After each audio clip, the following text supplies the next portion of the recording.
Good morning, everyone. Today, uh, June 20, let us include the following intentions in our Eucharistic celebration. Gift of life of Rowena Helio Agan, Marin Gabriel Magno. Thanksgiving for religious profession anniversary of Sisters Amparo Aguilar, Sister Delia Masculino, Sister Nelly Jimenez. Thanksgiving for the gift of life of Delia Rudora Caparos Merin and Raquel Suba.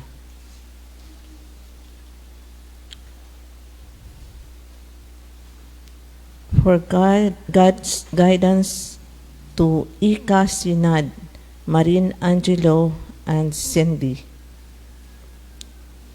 For good health and protection of Helen Yu, Cordova and family, Ruben Yu and family, Chuchi Provido and family. For healing and fast recovery of Luciana Yu, Arnolfo Pastor, Danilo Gauran, Regina Risoltay, Sister Felisa Tumangday,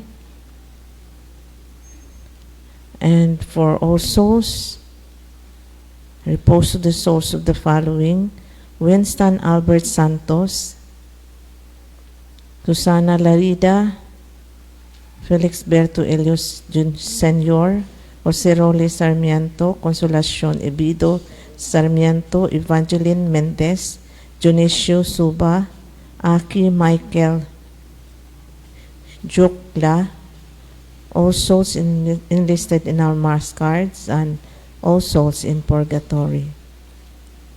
Let us now prepare ourselves for the Eucharistic celebration.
plunged to the sun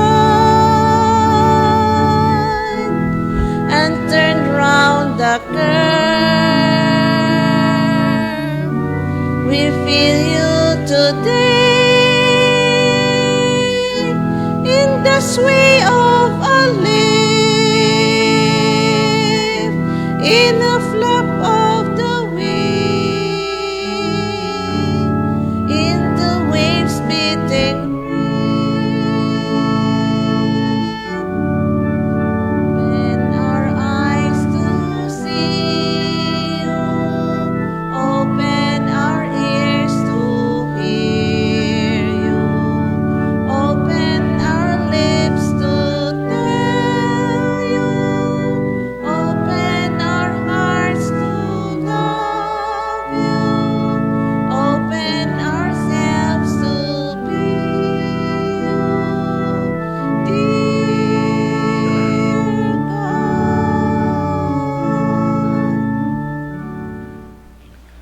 In the name of the Father, and of the Son, and of the Holy Spirit. Amen. The Lord be with you. And with your spirit. Brothers and sisters, let us acknowledge our sins and so prepare ourselves to celebrate the sacred mysteries. You were sent to heal the contrite of heart. Lord, have mercy. Lord, have mercy. You came to call sinners. Christ, have mercy. Christ, have mercy. You are seated at the right hand of the Father to intercede for us.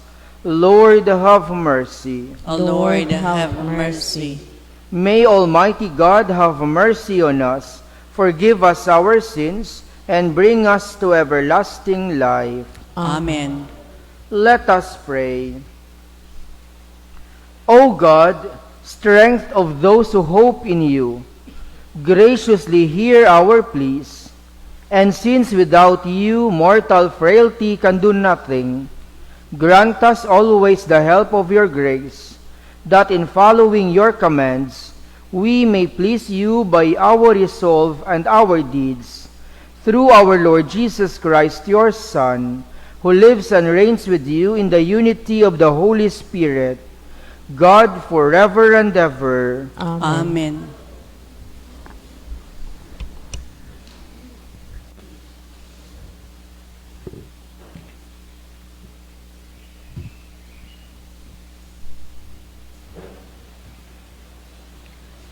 A reading from the book of Sirach. Like a fire there appeared the prophet Elijah, whose words were as a flaming furnace. Their staff of bread he shattered, in his zeal he reduced them to straits. By the Lord's word he shut up the heavens, and 3 times brought down fire. How awesome are you, Elijah, in your wondrous deeds, whose glory is equal to yours. You brought a dead man back to life from the netherworld by the will of the Lord. You sent kings down to destruction, and easily broke their powers into pieces. You brought down nobles from their beds of sickness. You heard threats at Sinai, at Horeb, avenging judgments. You anointed kings who should inflict vengeance, and a prophet as your successor. You were taken aloft in a whirlwind of fire, in a chariot with fiery horses. You were destined, it is written, in time to come to put an end to wrath before the day of the Lord, to turn back the hearts of fathers towards their sons, and to re-establish the tribes of Jacob. Blessed is he who shall have seen you, and who falls asleep in your friendship. For we live only in our life, but after death our name will not be such. O Elijah, enveloped in the whirlwind. Then Elisha, filled with the twofold portion of his spirit, wrought many marvels by his mere word. During his lifetime he feared no one, nor was any man able to intimidate his will. Nothing was beyond his power. Beneath him, flesh was brought back into life. In life, he performed wonders, and after death, marvelous deeds. The word of the Lord. Thanks be to God.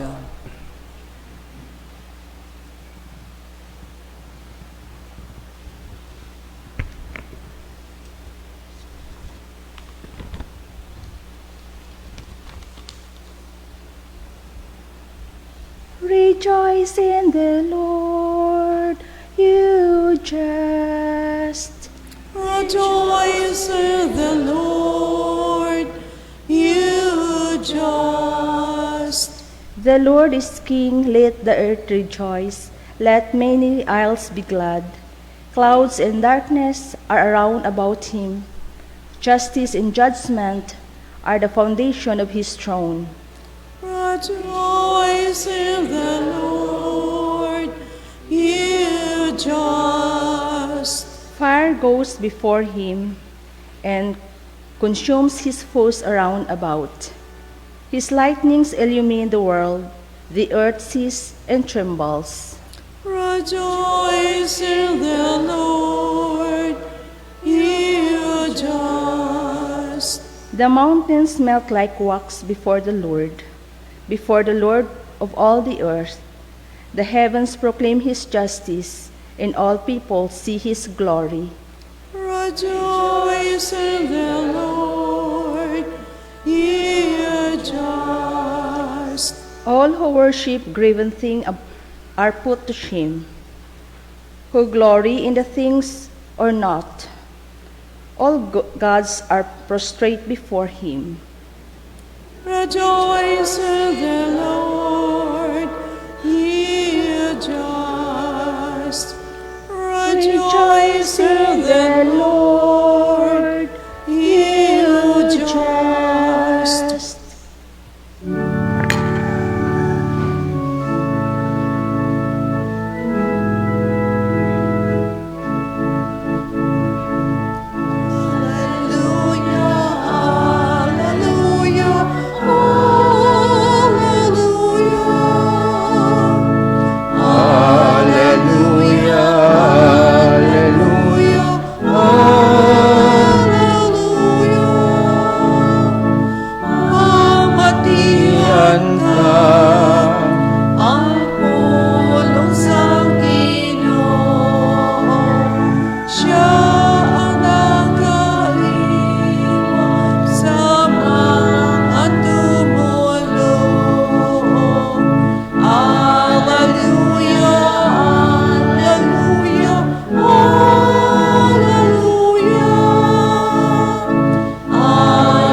The Lord be with you. And with your spirit.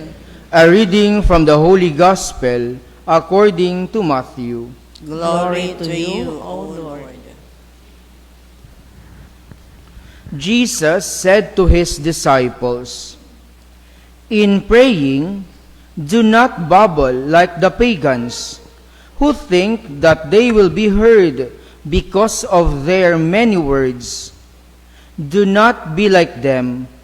Your Father knows what you need before you ask Him. This is how you are to pray. Our Father, who art in heaven, hallowed be thy name. Thy kingdom come, thy will be done on earth as it is in heaven.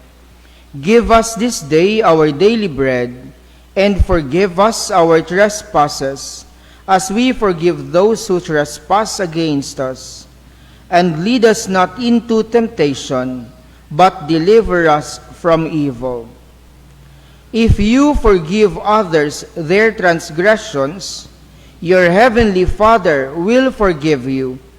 But if you do not forgive others, neither will your Father forgive your transgressions." My dear friends, the Gospel of the Lord. Praise to you, Lord Jesus Christ.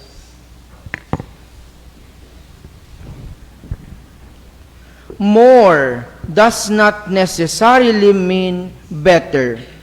This applies to prayer as well. Using more words does not always mean better prayer. Jesus criticized the scribes and Pharisees and other hypocrites like them for the way they pray.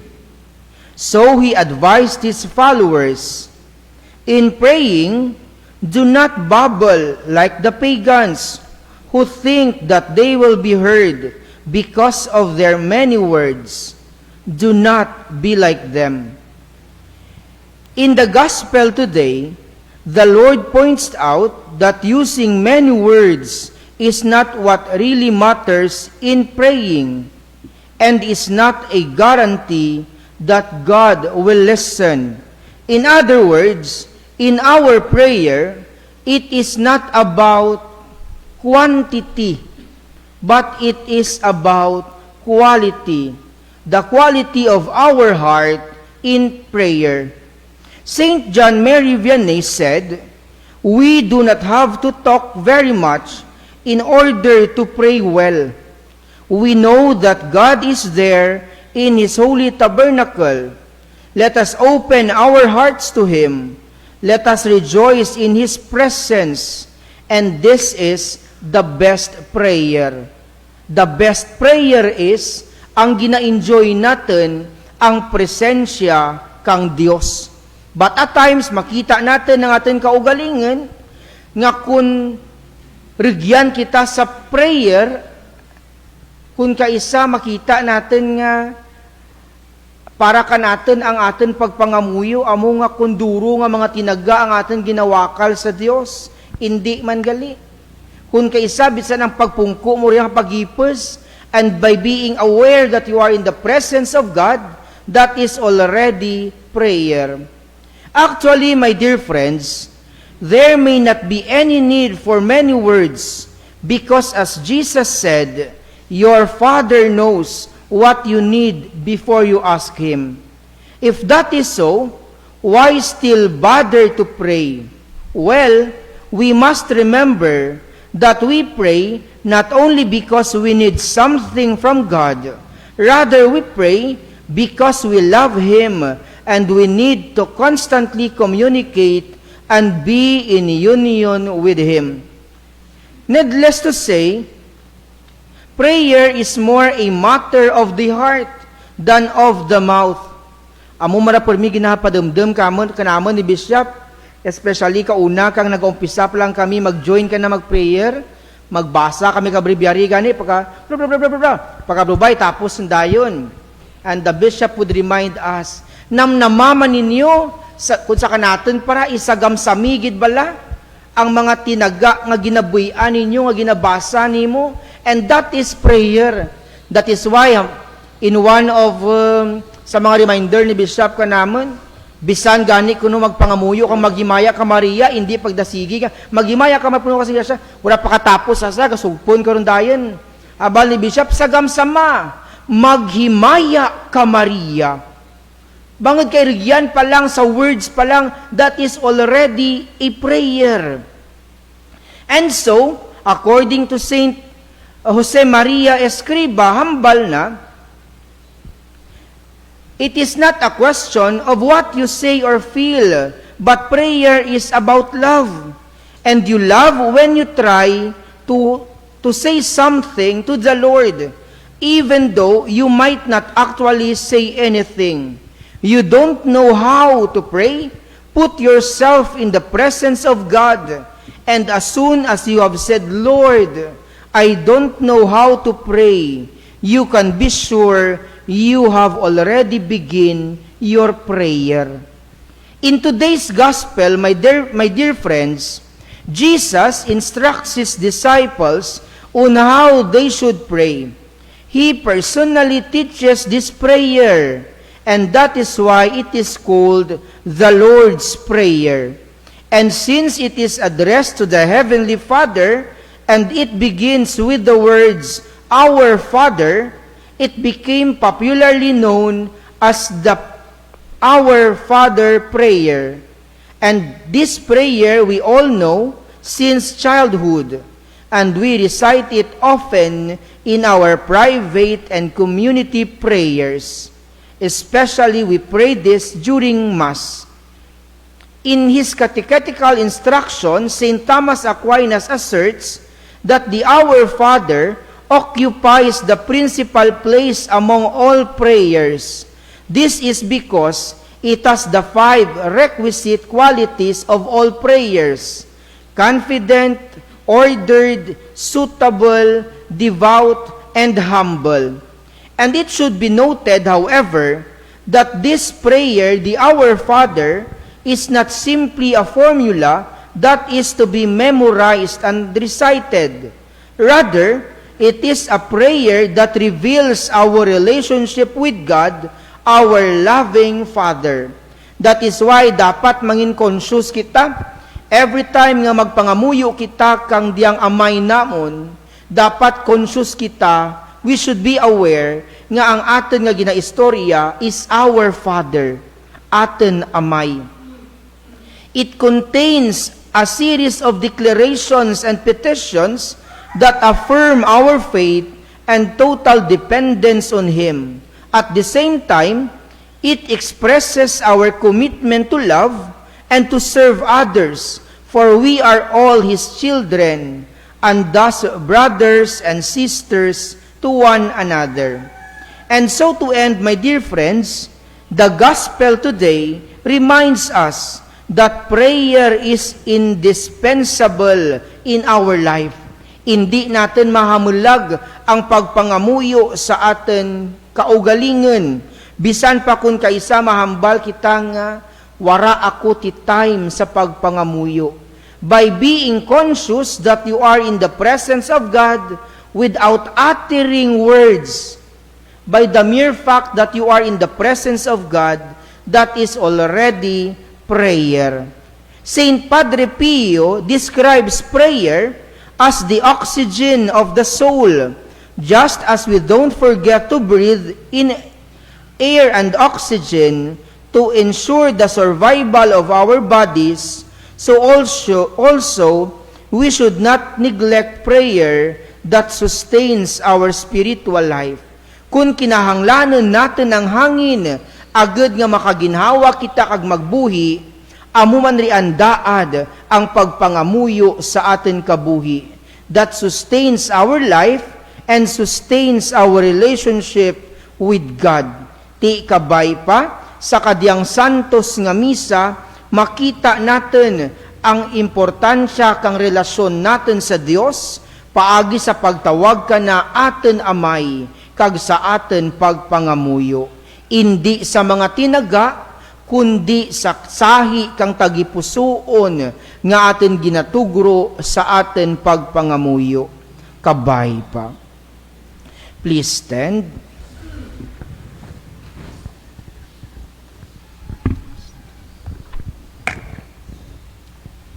The Lord's Prayer leads us to the greatest commandment to love God with all our heart, and to love our neighbor as ourselves. Taught by Jesus, let us pray with confidence to the Father as we say, Father, hallowed be your name. Father, hallowed be your name.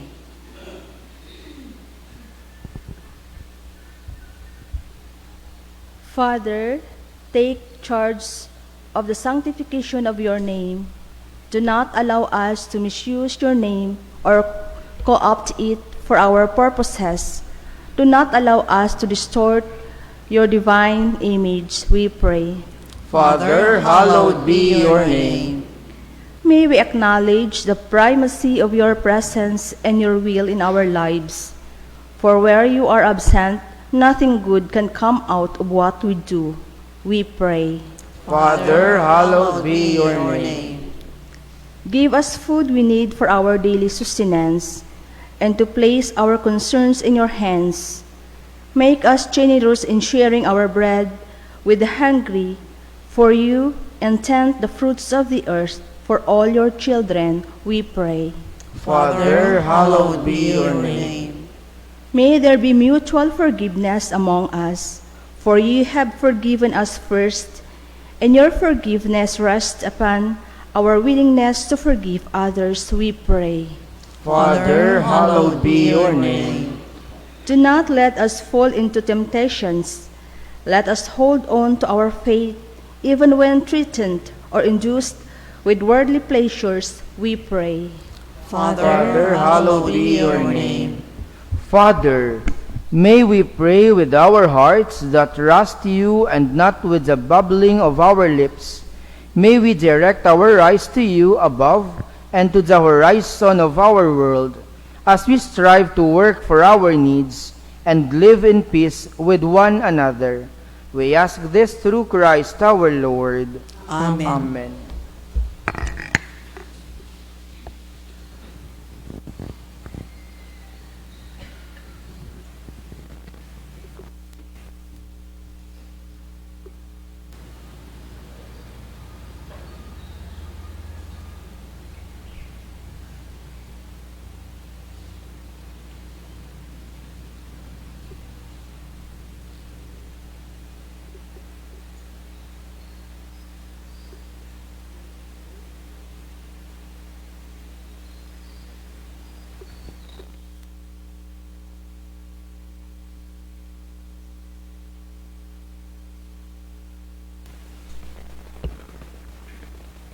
Blessed are you, Lord God of all creation, for through your goodness we have received the bread we offer you, fruit of the earth, and work of human hands. It will become for us the bread of life. Blessed be God forever.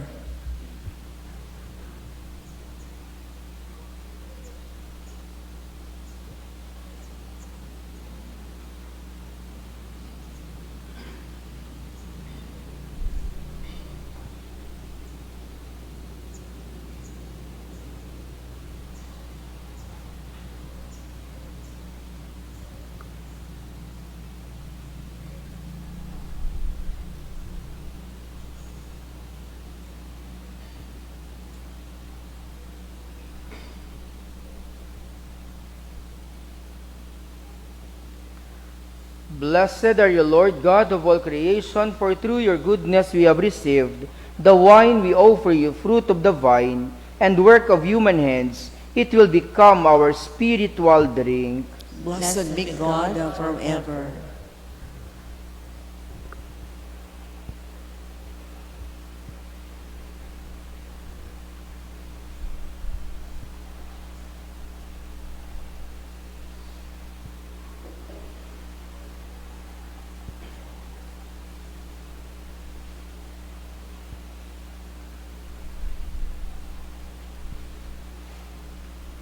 Please stand. Pray, my dear brothers and sisters, that my sacrifice and yours may be acceptable to God, the Almighty Father. May the Lord accept the sacrifice at your hands for the praise and glory of his name, for our good and the good of all his holy church. O God, who in the offerings presented here provide for the twofold needs of human nature, nourishing us with food and renewing us with your sacrament, grant, we pray, that the sustenance they provide may not fail us in body or in spirit, through Christ our Lord. Amen. The Lord be with you. And with your spirit, Lift up your heart. we lift them up to the Lord. Let us give thanks to the Lord our God. It is right and just. It is truly right and just, our duty and our salvation, always and everywhere to give you thanks, Lord, Holy Father, Almighty and eternal God. For just as through your beloved Son you created the human race, so also through him, with great goodness you formed it anew. And so it is right that all your creatures serve you, all the redeemed praise you, and all your saints with one heart bless you. Therefore we too extol you with all the angels, as in joyful celebration we acclaim. Holy, holy, holy Lord, God of hosts, Heaven and earth are full of your glory. Hosanna in the highest. Blessed is he who comes in the name of the Lord. Hosanna in the highest. Therefore, as we celebrate the memorial of his death and resurrection, we offer you, Lord, the bread of life and the chalice of salvation, giving thanks that you have held us worthy to be in your presence and minister to you. Humbly we pray that partaking of the body and blood of Christ, we may be gathered into one by the Holy Spirit. Remember, Lord, your church spread throughout the world, and bring her to the fullness of charity, together with Francis our Pope, and Marvin our Bishop, and all the clergy. Remember also our brothers and sisters who have fallen asleep in the hope of the resurrection, and all who have died in your mercy. Welcome them into the light of your face. Have mercy on us all, we pray, that with the Blessed Virgin Mary, Mother of God, with Saint Joseph, her beloved husband, with the blessed apostles, and all the saints who have pleased you throughout the ages, we may merit to be co-heirs to eternal life, and may praise and glorify you through your Son, Jesus Christ.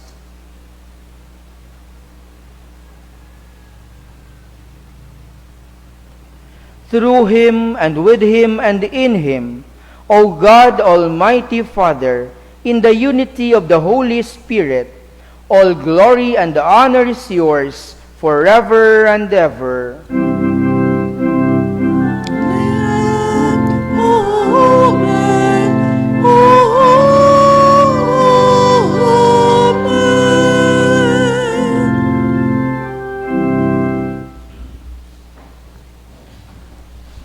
At the Savior's command and formed by divine teaching, we dare to say, Our Father, who art in heaven, hallowed be thy name.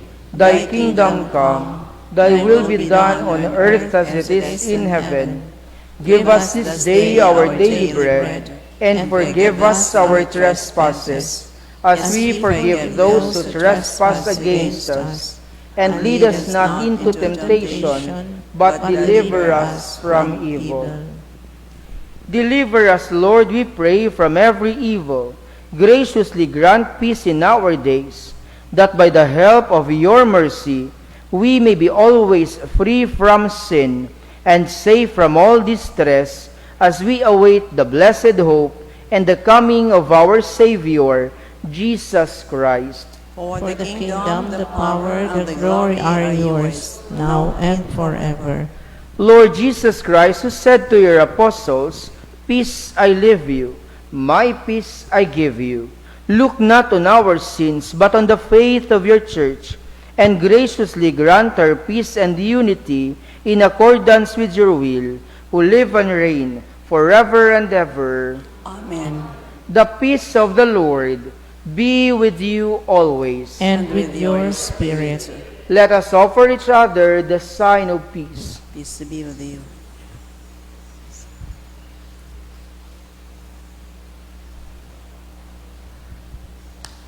Lamb of God, you who take away the sins of the world. Have mercy on us. Lamb of God, you take away the sins of the world. Have mercy on us. Lamb of God, you take away the sins of the world. Grant us peace.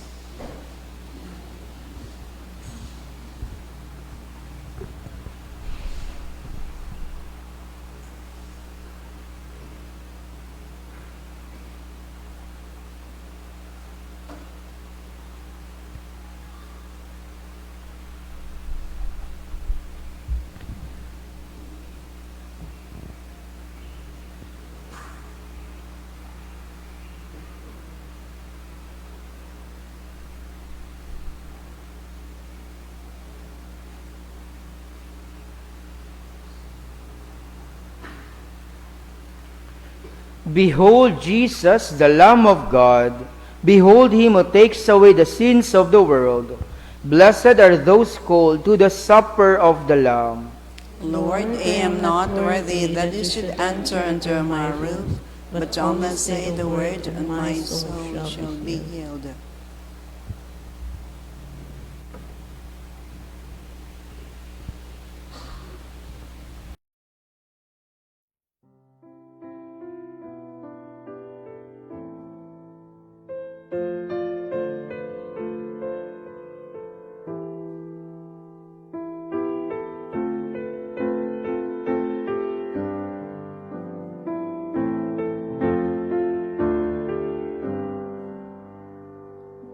My Jesus, I believe that you are present in the most holy sacrament.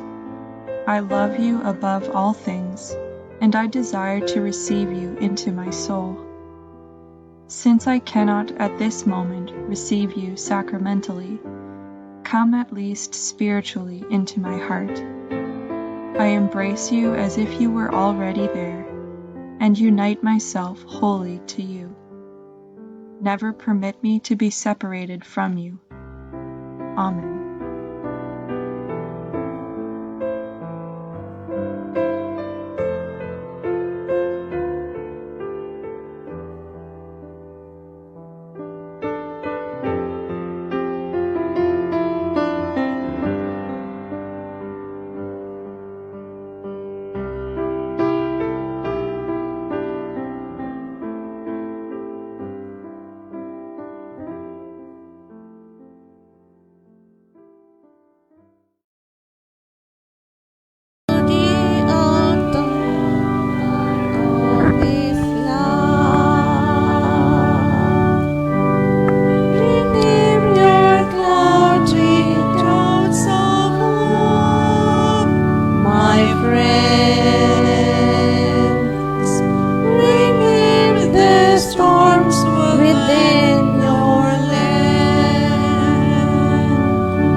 Let us pray.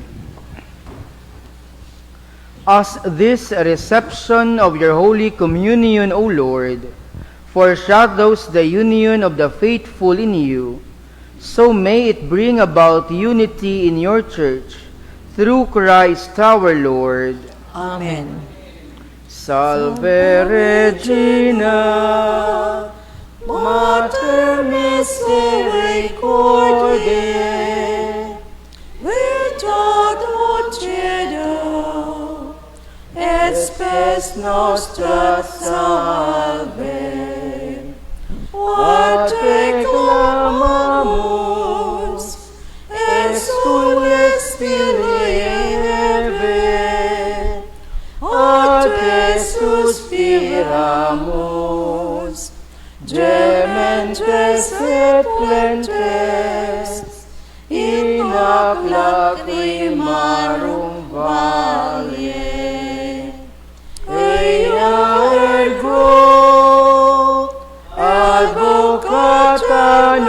nostra, ilus tuus, misericordes oculos, ad nos converte, et Jesum benedictum fructum ventris tui, nobis post hoc exilium ostende.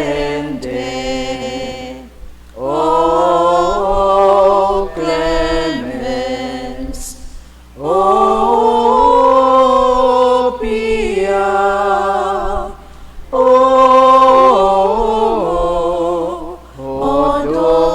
dulcis Virgo Maria. The Lord be with you, And with your spirit. and may the Almighty God bless you all, the Father, and the Son, and the Holy Spirit. Amen. Go in peace, glorifying the Lord by your life. The Mass is ended. Thanks be to God. God.